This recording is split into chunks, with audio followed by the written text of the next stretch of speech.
야, 제사상 안 차려? 어머니 전 이미 남인데요. 그런데 그 여자가 제 귀에 대고 이렇게 말하더군요. 오늘 너 죽는 날이야. 새벽 5시였습니다. 현관 비밀번호 누르는 소리에 눈이 번쩍 떠졌죠. 띠띠띠. 순간 소름이 돋았습니다. 그 번호를 아는 사람은 딱 한 명이었거든요. 이혼한 시어머니요. 철컥. 문이 열리자마자 욕부터 날아왔습니다. 야, 이년아. 제사상 안 차리고 뭐하냐? 저는 이불도 못 걷은 채 멍하니 서 있었죠. 어머니, 여기 왜 오셨어요? 왜 오긴. 오늘이 우리 아들 제삿날인데. 순간 귀를 의심했습니다. 전 남편은 멀쩡히 살아 있었거든요. 게다가 이혼한 지 고작 석 달이었습니다. 시어머니는 검은 비닐봉지를 던졌습니다. 안엔 북어랑 밤, 대추가 들어 있었죠. 부엌 불 켜. 시간 없어. 저는 바로 경찰 부르려 했습니다. 그런데 그때였습니다. 시어머니가 제 휴대폰을 낚아채더니 바닥에 던져버렸죠. 쨍그랑 액정이 산산조각 났습니다. 어머니 지금 뭐 하세요? 내가 감히 날 신고해? 내가 우리 집 며느리였으면 끝까지 해야지. 그 말 듣는 순간 속에서 확 올라오더라고요. 끝까지요? 이혼할 때 누가 먼저 도장 찍었는데요? 당신 아들이었습니다. 그것도 상간녀 뱃속에 아이 생겼다고. 그런데 더 기가 막힌 건 그 다음 말이었죠. 내가 제사라도 해야 우리 집안 애군이 나가. 저는 웃음이 나왔습니다. 새벽 5시에 남의 집 들어와서 쌍욕하던 사람이 할 소린 아니었거든요. 그런데요, 그날 시어머니가 왜 그렇게 미쳐 있었는지 몇 시간 뒤 알게 됐습니다. 전 남편이 응급실에 실려갔더라고요. 그리고 그 병원에서 저를 찾고 있었죠. 병원은 난리였습니다. 응급실 앞에서 시어머니가 울고 있었죠. 우리 아들 죽으면 다 내 탓이야. 저는 어이가 없었습니다. 이혼한 지 석 달 됐어요. 왜 제 탓인데요? 그러자 시어머니가 주변 사람들 다 들으라는 듯 소리 질렀습니다. 얘가 우리 아들 버리고 재산 다 빼돌렸어요. 사람들 시선이 한꺼번에 저한테 꽂혔죠. 그런데 더 황당한 건 전 남편 상태였습니다. 간경화 말기라더군요. 의사가 말했죠. 보호자분 수술 동의하셔야 합니다. 그 순간 저랑 시어머니가 동시에 말했습니다. 제가 왜요? 의사도 당황했죠. 아내분 아니신가요? 전처예요. 의사 표정이 굳었습니다. 그러자 시어머니가 갑자기 제 팔을 잡더군요. 손아귀 힘이 장난 아니었습니다. 너 사인해. 내가 해야 돼. 왜 제가 합니까? 보험 때문이야. 순간 주변 공기가 조용해졌습니다. 시어머니는 아차 싶은 표정을 지었죠. 저는 바로 물었습니다. 무슨 보험이요? 그런데 시어머니가 입을 닫아버렸습니다. 이상했죠. 전 남편은 저랑 이혼하면서 통장까지 싹 비워간 사람이었습니다. 그 인간이 무슨 보험을 들어놨다는 걸까요? 그날 밤 저는 잠이 안 왔습니다. 그리고 새벽에 모르는 번호로 전화가 왔죠.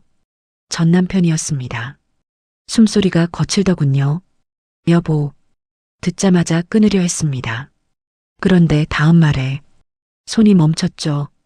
엄마 통장 찾았어? 통장? 순간 심장이 철렁했습니다. 전 남편은 제가 안 끊은 줄도 모르고 계속 중얼거렸습니다. 그 여자 모르게 해야 되는데 그 여자 누굴 말하는 걸까요? 저는 바로 통화 녹음을 켰습니다. 그리고 조용히 물었죠. 무슨 통장이요? 순간 전화기 넘어가 정적이 됐습니다. 너야? 네. 전처요. 전 남편 숨이 턱 막히더군요. 그리고 딱 한마디 했습니다. 엄마가 거길 갔어? 그 말투, 겁먹은 사람 목소리였죠. 저는 직감했습니다. 이 집안 뭔가 숨기고 있구나. 아침 8시 누군가 초인종을 눌렀습니다. 문 열자마자 여자가 무릎 꿇더군요. 처음 보는 얼굴이었습니다. 배가 많이 불러 있었죠. 죄송해요. 저는 바로 알았습니다. 상간녀였습니다. 그 여자가 울면서 말했죠. 어머니가 애 지우라고 했어요. 순간 머리가 띵했습니다. 네, 보험금 때문에요. 보험금. 또 그 말이었습니다. 여자는 떨면서 휴대폰 하나를 내밀었습니다. 이거 꼭 보셔야 돼요. 영상이 재생됐습니다. 병실이었죠. 그리고 화면 속에서 시어머니 목소리가 들렸습니다. 애 낳으면 돈 나눠야 되잖아. 제 손끝이 차가워졌습니다. 시어머니는 계속 말했죠. 그년 이름으로 된 보험만 정리되면 끝이야. 그년, 저였습니다.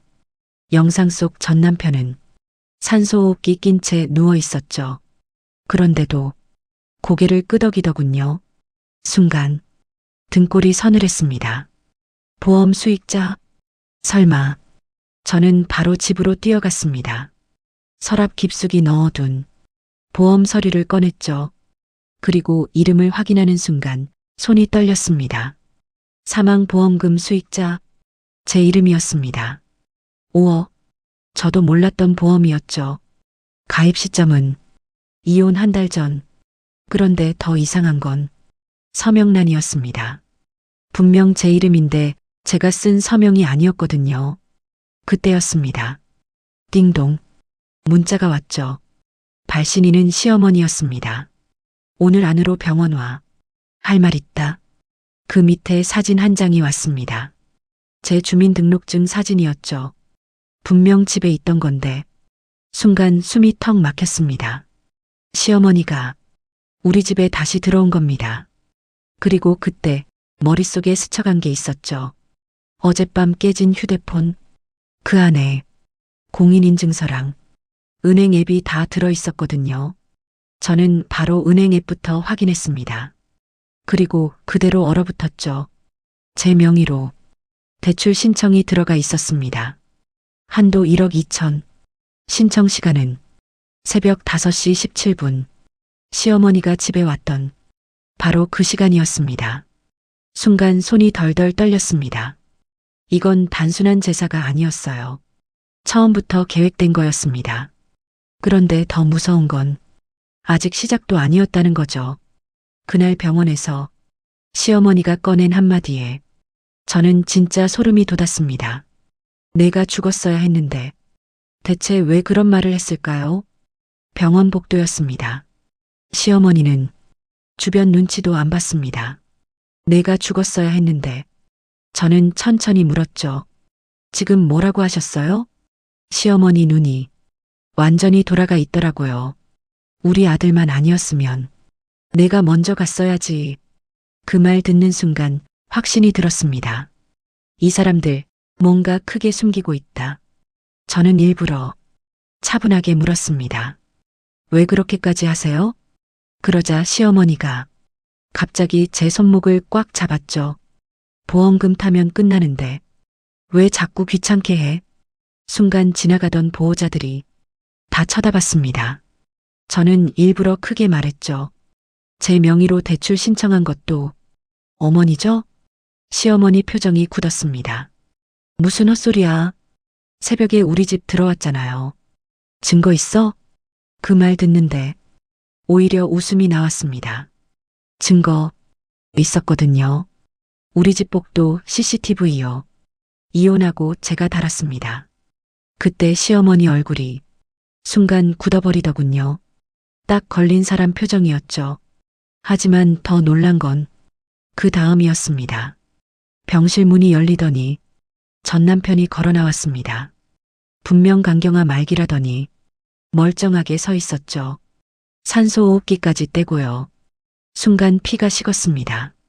전 남편은 저 보자마자 소리쳤습니다. 엄마, 왜 여기서 떠들어? 얘가 보험 얘기 알아버렸어.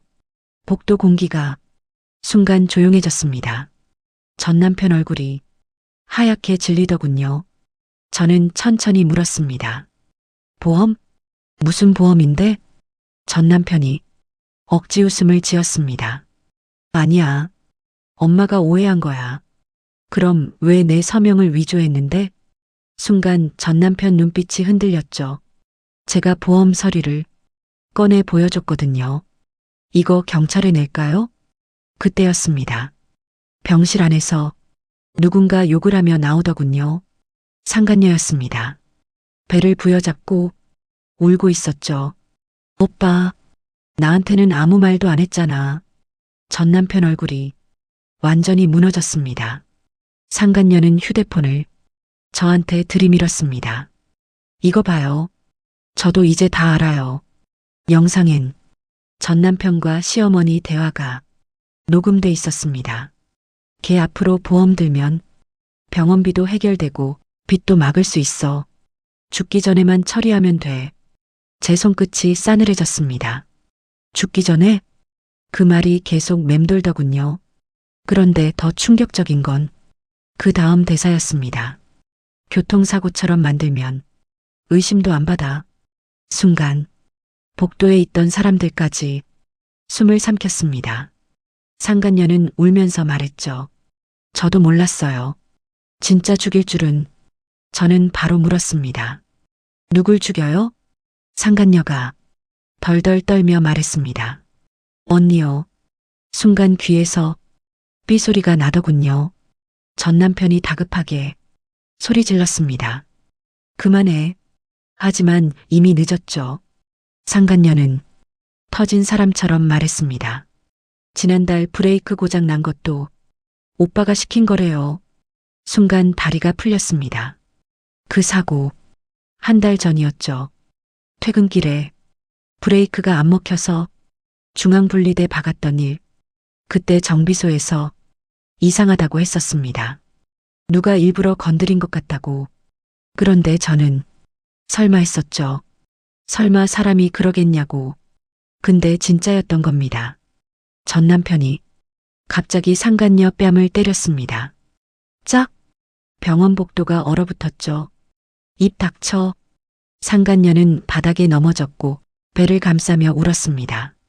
그 순간 아! 상간녀가 배를 움켜쥐더니 주저앉았습니다. 바닥으로 피가 번졌죠. 복도가 난리 났습니다. 간호사들이 뛰어왔고 전 남편은 그대로 얼어버렸습니다. 그런데요. 그 와중에도 시어머니가 한 말이 진짜 소름이었습니다. 애보다 보험이 먼저야. 사람들이 전부 쳐다봤죠. 간호사 표정도 굳었습니다. 보호자분, 지금 무슨 말씀을... 시어머니는 아예 제 쪽으로 달려왔습니다. 내가 신고하면 우리 다 끝장이야. 그건 제가 할 말이죠. 너도 죽을 뻔했잖아. 순간 시어머니 입이 딱 멈췄습니다. 자기가 말실수한 걸 알아버린 거죠. 저는 바로 휴대폰을 들었습니다. 녹음 버튼 이미 켜져 있었거든요. 방금 인정하신 거예요? 시어머니 얼굴이 하얗게 질렸습니다. 전 남편은 제 휴대폰 뺏으려 달려들었죠. 그런데 그 순간 움직이지 마세요. 경찰이 들어왔습니다. 병원 누군가가 이미 신고했던 겁니다. 전 남편은 순간 도망치려 했습니다.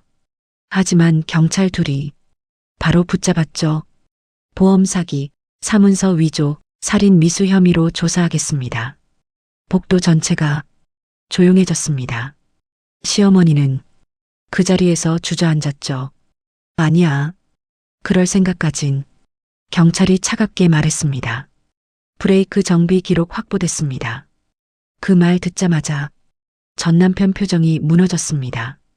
끝난 걸 안 거죠. 그런데 그때였습니다.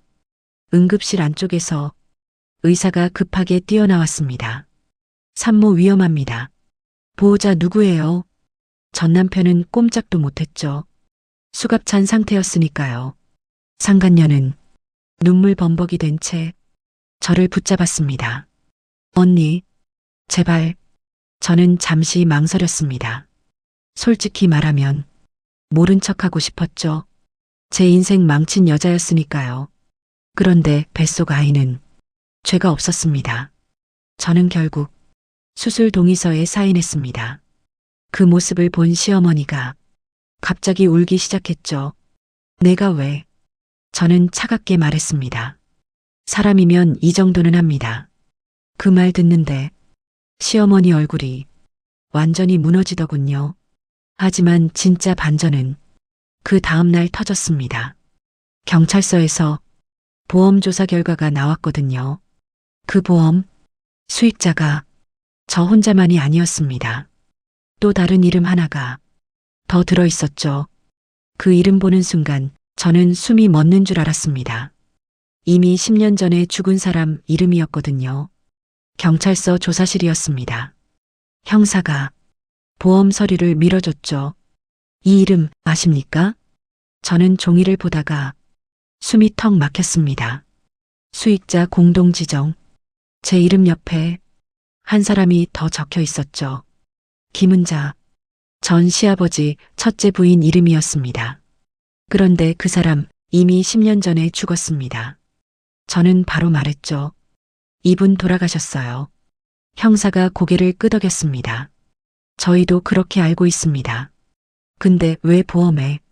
형사가 조용히 서류 하나를 더 꺼냈습니다. 사망신고 기록이었죠. 근데 이상했습니다. 사망 장소가 요양원이 아니었습니다. 전 남편 집이었죠.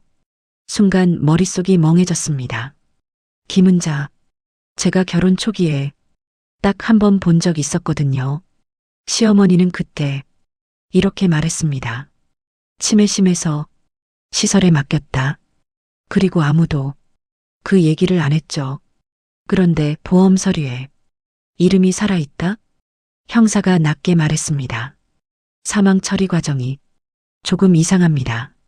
저는 바로 물었습니다. 설마. 형사가 고개를 들었습니다. 보험금 관련으로 조사 중입니다. 그 순간 등골이 서늘해졌습니다. 설마 이 집안 처음이 아니었던 걸까요? 집으로 돌아오는데 계속 그 이름이 맴돌았습니다. 김은자. 그날 밤 낯선 번호로 전화가 왔죠. 받자마자 늙은 여자 목소리가 들렸습니다. 그 집일 건드리지 마. 순간 온몸이 굳었습니다. 누구세요? 잠시 침묵. 그리고 낮은 목소리. 살고 싶으면 보험 해지해. 뚝. 전화가 끊겼습니다. 심장이 미친 듯 뛰었죠. 저는 바로 번호를 검색했습니다. 놀랍게도 대구 외곽 요양원이었습니다. 순간 숨이 멎는 줄 알았습니다. 죽은 사람 이름으로 된 요양원 번호? 저는 바로 차 몰고 갔습니다. 밤 11시 넘은 시간이었죠. 요양원은 낡아 있었습니다. 간판불도 반쯤 꺼져 있었고요. 그런데 직원이 제 이름 듣자마자 표정이 변하더군요. 누가 알려주셨어요? 김은자 씨요. 순간 직원 얼굴이 새파래졌습니다. 잠깐만 기다리세요. 직원은 급히 안으로 들어갔죠. 뭔가 숨기는 분위기였습니다. 잠시 뒤 원장이 나왔습니다. 70대쯤 돼 보였죠. 원장은 절 보더니 한숨부터 쉬었습니다. 결국 여기까지 왔네요. 저는 바로 물었습니다. 김은자 씨 살아있습니까? 원장이 주변을 살폈습니다. 그리고 아주 작은 목소리로 말했죠. 살아는 있어요. 순간 다리가 풀렸습니다. 근데 법적으로는 죽은 사람입니다. 머리가 띵했습니다. 원장은 저를 지하 창고 같은 곳으로 데려갔죠. 철문 열리는 소리가 유난히 크게 들렸습니다. 끽. 안에는 작은 방 하나가 있었고 침대에 노인이 누워 있었습니다. 마른 몸, 흰 머리, 멍한 눈빛. 하지만 살아 있었습니다. 원장이 말했죠. 김은자 씨예요. 저는 한동안 말이 안 나오더군요. 죽은 줄 알았던 사람이 눈앞에 있었으니까요. 그런데 더 충격적인 건 다음 말이었습니다. 시어머니가 이 사람 연금이랑 보험금 10년째 받아갔어요. 순간 소름이 쫙 돋았습니다. 뭐라고요? 침해 이용한 거죠. 원장은 낡은 서류철을 꺼냈습니다. 안엔 통장사본, 대리서명, 요양계약서가 들어 있었죠. 그리고 보호자 칸엔 시어머니 이름이 적혀 있었습니다. 저는 물었습니다. 근데 왜 신고 안 했어요? 원장이 씁쓸하게 웃었습니다. 예전에 했다가 한번 죽을 뻔했거든요. 순간 공기가 싸해졌죠. 무슨 뜻이에요? 원장이 팔을 걷었습니다. 손목에 긴 흉터가 있더군요. 브레이크가 터졌어요. 제 숨이 턱 막혔습니다. 똑같았습니다. 제 사고랑요. 원장은 낮게 말했습니다. 그 집안 돈 때문에 사람 죽여요. 그 순간 철컥 뒤에서 문 닫히는 소리가 났습니다. 돌아보니 요양원 직원 둘이 서 있었죠. 표정이 이상했습니다. 원장이 갑자기 소리쳤습니다. 도망가요. 순간 직원 하나가 저한테 달려들었습니다. 저는 비명을 질렀죠. 휴대폰이 바닥에 떨어졌고 화면이 깨졌습니다. 직원은 제 팔을 잡고 억지로 끌어당겼습니다. 괜히 와서 일을 키우네. 술 냄새가 심하게 났죠. 저는 발버둥 쳤습니다. 그때였습니다. 쾅! 철문이 열리더니 경찰이 들이닥쳤습니다. 움직이지 마세요. 직원들은 그대로 붙잡혔죠. 저는 벽에 기대 숨만 헐떡였습니다. 형사가 다가와 말했습니다. 전화 추적했습니다. 알고 보니 아까 그 협박 전화 경찰이 이미 감청 중이었던 겁니다. 형사가 낮게 말했죠. 이 요양원도 공범 가능성 있습니다. 원장이 얼굴을 감쌌습니다. 죄송합니다. 저도 무서웠어요. 하지만 진짜 문제는 그 다음이었습니다.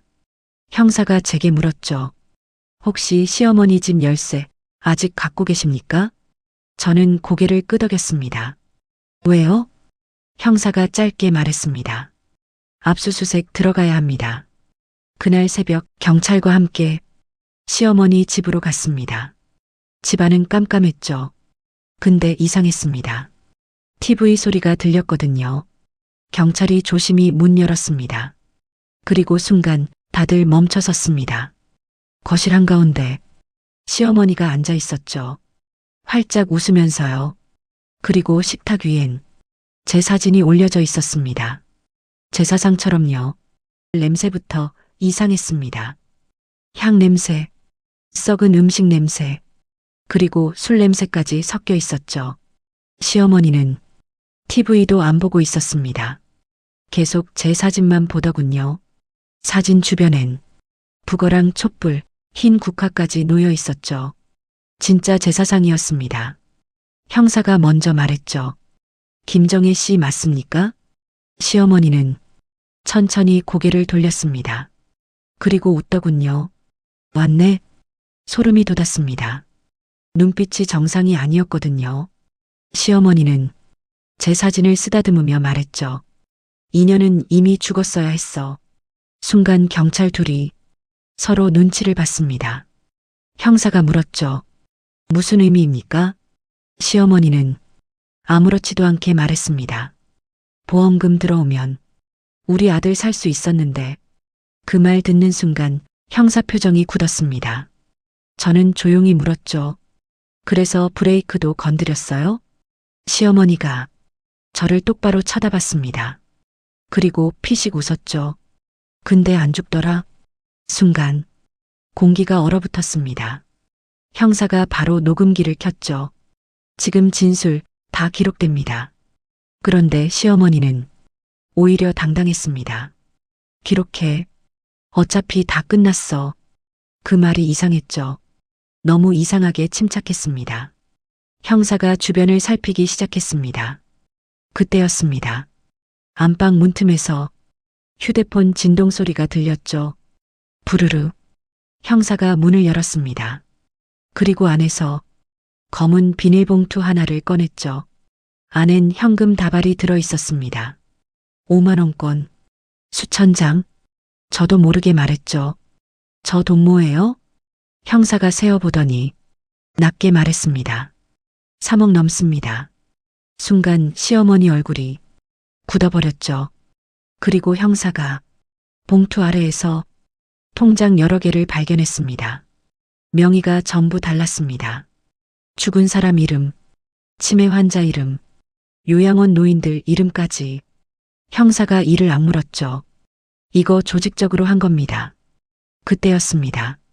시어머니가 갑자기 벌떡 일어났습니다. 손대지 마. 그리고 그대로 부엌으로 뛰어갔죠. 경찰 둘이 따라붙었습니다. 잠시 뒤 쨍그랑 유리 깨지는 소리와 함께 비명이 터졌습니다. 저도 놀라 뛰어갔죠. 시어머니 손목에서 피가 흐르고 있었습니다. 깨진 소주병으로 자해한 겁니다. 아무도 못 가져가. 경찰이 급히 제압했죠. 그런데 그 와중에도 시어머니는 계속 웃었습니다. 다 가져가 봐. 진짜는 따로 있으니까. 형사 눈빛이 변했습니다. 진짜? 시어머니는 피 묻은 손으로 천장을 가리켰죠. 우리 아들 방. 순간 다들 전 남편 방으로 뛰어갔습니다. 방은 엉망이었습니다. 서랍은 다 열려 있었고 짐도 반쯤 사라졌죠. 도망 준비한 흔적이었습니다. 그런데 형사가 책장 뒤를 두드리다가 멈췄습니다.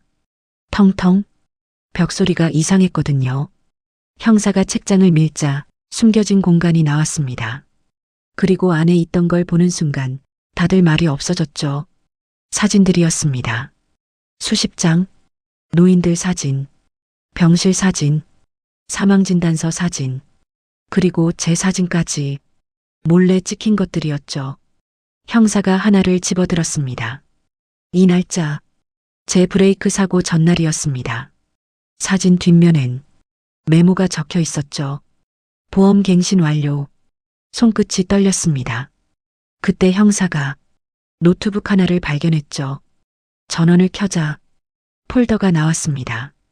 이름이 끔찍했습니다. 정리 대상, 안엔 사람 이름이 수십 개 들어 있었죠. 노인들, 치매 환자, 혼자 사는 사람들, 그리고 상태 표시까지 있었습니다. 보험 가입 완료, 보호자 없음, 진행 중. 순간 다들 얼어붙었습니다. 이건 단순 사기가 아니었습니다. 사람 목숨으로 돈 벌던 인간들이었던 거죠. 그런데 형사가 갑자기 화면을 멈췄습니다. 잠깐, 그리고 천천히 모니터를 돌렸죠. 거기엔 제 이름이 적혀 있었습니다. 상태 표시, 처리 실패. 순간 온몸에 소름이 돋았습니다. 시어머니는 거실에서 미친 듯 웃고 있었죠. 그러게 왜 안 죽어가지고. 경찰이 바로 시어머니를 연행했습니다. 그런데 집 밖으로 끌려나가면서도 계속 소리쳤죠. 다 우리 아들 살리려고 그런 거야. 주민들이 창문 열고 다 쳐다봤습니다. 어떤 아주머니는 입을 막더군요. 세상에. 하지만 진짜 충격은 그 다음날 뉴스에서 터졌습니다. 요양원 노인 사망 사건들이 줄줄이 다시 수사 들어간 겁니다. 그리고 전 남편 계좌에서 수상한 돈 흐름이 발견됐죠. 보험금, 장례 지원금, 치매 노인 연금, 무려 12년치였습니다. 경찰은 추가 피해자만 20명 넘는다고 했습니다. 저는 뉴스를 보다 그 자리에 주저앉았습니다. 같이 밥 먹고 명절 보내고 웃던 사람들이 그런 인간들이었다니. 근데요, 전 남편은 끝까지 발뺌했습니다. 엄마가 다 한 거다. 하지만 형사가 딱 한 장의 사진을 꺼내는 순간 그 인간 얼굴이 굳어버렸죠. 사진 속엔 브레이크 선을 자르는 전 남편 모습이 찍혀 있었습니다. 주차장 CCTV였죠. 그리고 그걸 제출한 사람이 누군지 듣고 저는 더 놀랐습니다. 상간녀였습니다. 경찰서 앞이었습니다. 상간녀는 마스크에 모자까지 눌렀었죠. 기자들이 몰려들었습니다. 한 말씀만 해주세요. 보험 사기 공범 맞습니까? 플래시가 계속 터졌습니다. 상간녀는 울먹이며 고개만 숙였죠.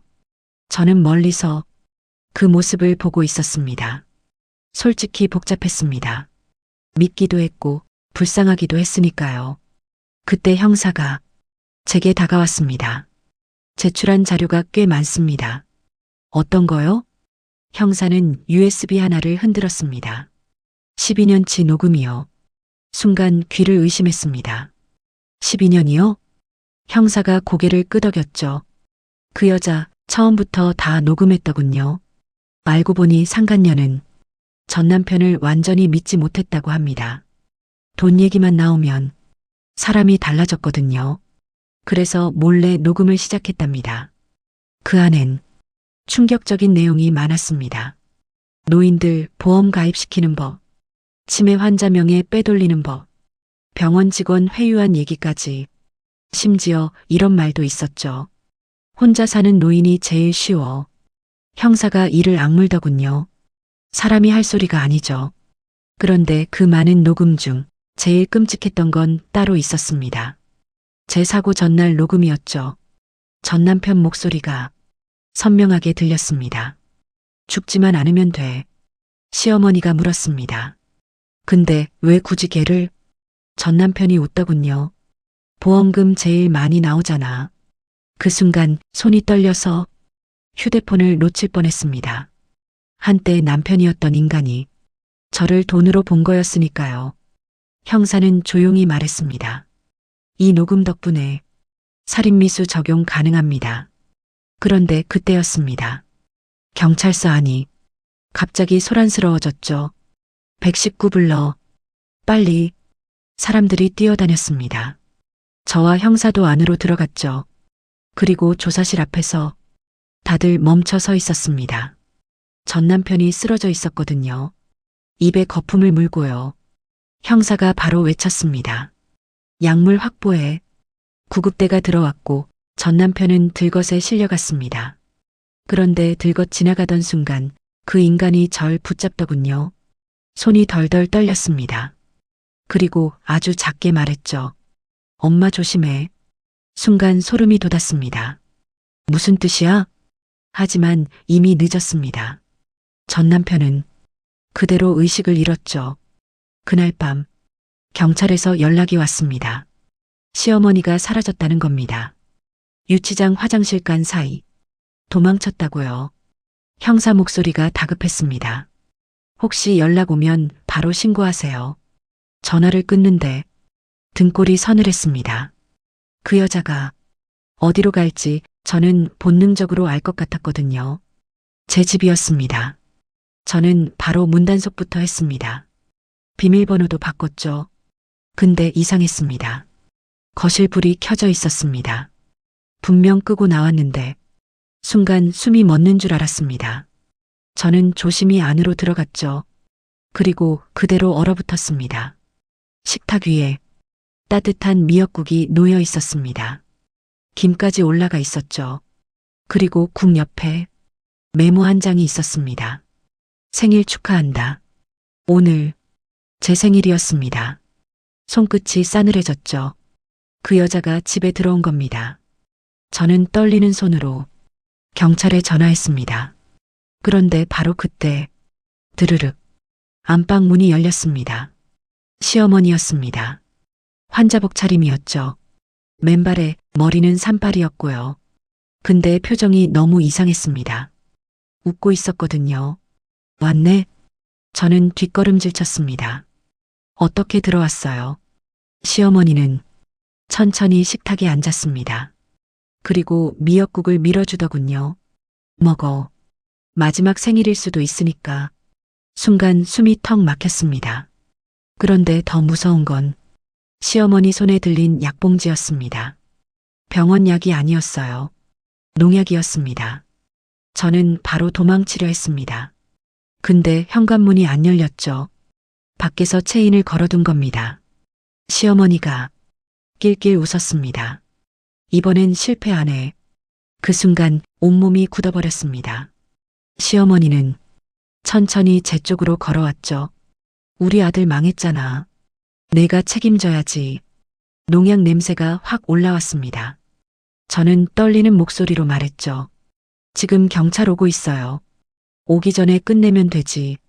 시어머니 눈빛이 완전히 미쳐 있었습니다. 저는 뒤로 물러났습니다. 하지만 베란다가 끝이었죠. 도망칠 곳이 없었습니다. 그때였습니다. 띵! 제 휴대폰이 울렸습니다. 형사 문자였죠. 지금 위치 공유됐습니다.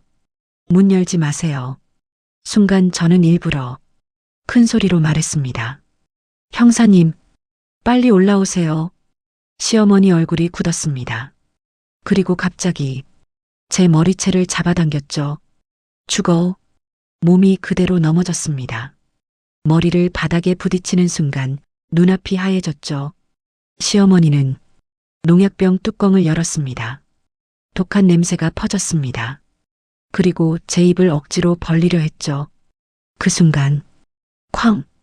현관문이 부서졌습니다. 경찰이 들이닥친 거였죠. 손 떼세요. 시어머니는 끝까지 농약병을 놓지 않았습니다. 경찰 셋이 달라붙어서야 겨우 제압됐죠. 저는 바닥에서 숨만 헐떡였습니다. 형사가 급히 물었습니다. 괜찮으세요? 대답도 안 나오더군요. 근데 더 충격적인 건 그 다음 장면이었습니다. 경찰에게 붙잡힌 시어머니가 갑자기 웃기 시작한 겁니다. 다 늦었어. 형사가 소리쳤죠. 무슨 뜻이야? 시어머니는 미친 사람처럼 웃었습니다. 우리 아들 이미 입 막았으니까. 순간 다들 얼어붙었습니다. 형사가 바로 무전쳤죠. 병원 확인해. 빨리. 그리고 10분 뒤 전화 받은 형사 얼굴이 새하얗게 질렸습니다. 전 남편이 죽었다는 겁니다. 병실에서 누군가 산소호흡기를 뽑아버린 채로요. 병원 CCTV가 곧바로 공개됐습니다. 새벽 1시 12분 환자복 입은 여자가 전 남편 병실로 들어갔죠.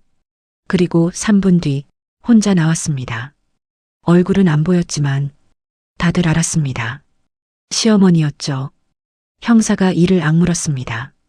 자기 아들까지. 저도 말이 안 나왔습니다. 아무리 그래도 친아들인데. 근데 시어머니는 조사실에서도 태연했죠. 죽는 게 편해. 그 말 듣는데 등골이 서늘했습니다. 형사가 소리쳤습니다. 왜 산소호흡기 뽑았어? 시어머니는 천천히 웃었습니다. 입 열려고 했거든. 순간 조사실 공기가 싸늘해졌죠. 전 남편이 뭔가 더 알고 있었다는 뜻이니까요. 형사가 물었습니다. 뭘 말하려고 했는데? 시어머니는 입 다물어 버렸습니다. 아무 말도 안 했죠. 근데 이상했습니다. 그날 이후로 시어머니 상태가 급격히 변했거든요. 혼잣말을 하기 시작했습니다. 벽 보고 웃고 죽은 사람 이름 부르고 경찰은 정신감정까지 넣었죠. 근데 형사가 저한테 조용히 말했습니다. 연기일 가능성 큽니다. 왜냐면 조사 내용 중 불리한 질문만 나오면 갑자기 치매 증상처럼 행동했거든요. 저는 딱 하나만 물었습니다. 형량 얼마나 나와요? 형사가 한숨 쉬었습니다. 살인까지 입증되면 무기 가능성도 있습니다. 그런데요, 진짜 마지막 반전은 그날 밤 터졌습니다. 새벽 3시였습니다. 잠이 안 와서 거실에 앉아 있었죠. 그때 초인종이 울렸습니다. 띵동. 순간 심장이 철렁했습니다. 이 시간에 저는 인터폰을 봤죠. 그리고 그대로 굳었습니다. 죽은 줄 알았던 전 시아버지가 서 있었습니다. 10년 전에 죽었다던 사람요. 저는 한동안 숨도 못 쉬었습니다. 인터폰 속 노인은 천천히 말했죠. 문 좀 열어라. 손이 떨렸습니다. 분명 장례식까지 했던 사람인데 저는 경찰부터 부르려 했죠. 근데 노인이 딱 한마디를 했습니다. 은자 살아있지? 순간 손이 멈췄습니다. 김은자, 첫째 부인 이름이었으니까요. 저는 결국 문을 열었습니다. 노인은 집 안 들어오자마자 무릎부터 꿇더군요. 미안하다. 저는 멍하니 서 있었습니다. 어떻게 살아계세요? 노인은 떨리는 손으로 주민등록증을 내밀었습니다. 이름이 달랐습니다. 알고 보니 사망 처리된 건 전 시아버지가 아니었어요. 친동생이었습니다. 형사가 나중에 설명해줬죠. 빚 때문에 호적을 바꿔치기 한 겁니다. 그리고 그 과정에서 보험 사기가 시작됐고요. 전 시아버지는 낮게 말했습니다. 처음엔 여기까지 될 줄 몰랐다. 하지만 이미 늦었죠. 노인은 울면서 진실을 털어놨습니다. 시어머니와 전 남편이 수년 동안 치매 노인들을 이용했다고요. 가족 없는 노인들 접근, 보험 가입, 명예 관리, 사망 처리, 그리고 연금과 보험금 수령, 그걸 반복했다는 겁니다. 저는 손이 떨렸습니다. 근데 왜 이제 나타나셨어요? 노인은 고개를 숙였습니다. 내 차례가 온 것 같아서 순간 소름이 돋았습니다. 무슨 말이에요? 노인은 떨리는 목소리로 말했죠. 며칠 전부터 내 보험도 정리하더라. 그 말 듣는데 숨이 턱 막혔습니다. 자기 남편까지 정리하려 했던 겁니다. 노인은 품에서 작은 녹음기를 꺼냈습니다. 이거 검찰에 줘라. 안엔 시어머니 목소리가 담겨 있었습니다. 늙으면 다 짐이야. 그리고 더 충격적인 말. 보험금 나오면 당신도 편하게 보내줄게. 순간 손끝이 차가워졌습니다. 이 사람, 가족 개념 자체가 없었던 겁니다. 돈만 있었던 거죠. 며칠 뒤 사건은 전국 뉴스로 터졌습니다. 치매 노인 보험 살인 의혹, 12년간 유령 사망자 관리, 가족까지 노린 보험 범죄, 댓글도 폭발했죠. 진짜 악마다. 드라마보다 더하다. 저런 인간이 실제 있다고? 특히 충격이 컸던 건 피해자 숫자였습니다. 확인된 사람만 23, 의심 사례는 40명이 넘었죠. 요양원 여러 곳도 압수수색 들어갔습니다. 병원 직원들도 구속됐고요. 그리고 상간녀는 모든 자료 제출 조건으로 집행유예를 받았습니다. 아이도 무사히 태어났죠. 솔직히 쉽게 용서되진 않았습니다. 그래도 아이 안고 우는 모습 보는데 마음이 이상하더군요. 한 번은 그 여자가 저를 찾아왔습니다. 그리고 봉투 하나를 건넸죠. 이건 받아주세요. 안엔 제 보험 서류와 통장들이 들어 있었습니다. 상간녀가 몰래 숨겨놨던 거였죠. 그 중엔 시어머니 비밀 금고 위치 메모도 있었습니다. 경찰은 그 금고에서 현금 11억과 가짜 인감 수십 개를 발견했습니다. 그리고 마지막으로 시어머니 재판 날이 왔습니다. 법정은 조용했습니다. 피해자 가족들도 와 있었죠. 어떤 할머니는 사진을 끌어안고 울고 있었습니다. 판사가 마지막으로 물었습니다. 할 말 있습니까? 시어머니는 한참 침묵했습니다. 그리고 천천히 고개를 들었죠. 저는 그때까지도 설마 했습니다. 조금은 후회할 줄 알았거든요. 근데 그 사람 끝까지 똑같았습니다. 돈 없으면 늙어서 다 버려져. 법정이 조용해졌습니다. 시어머니는 피식 웃더군요. 내가 틀렸어?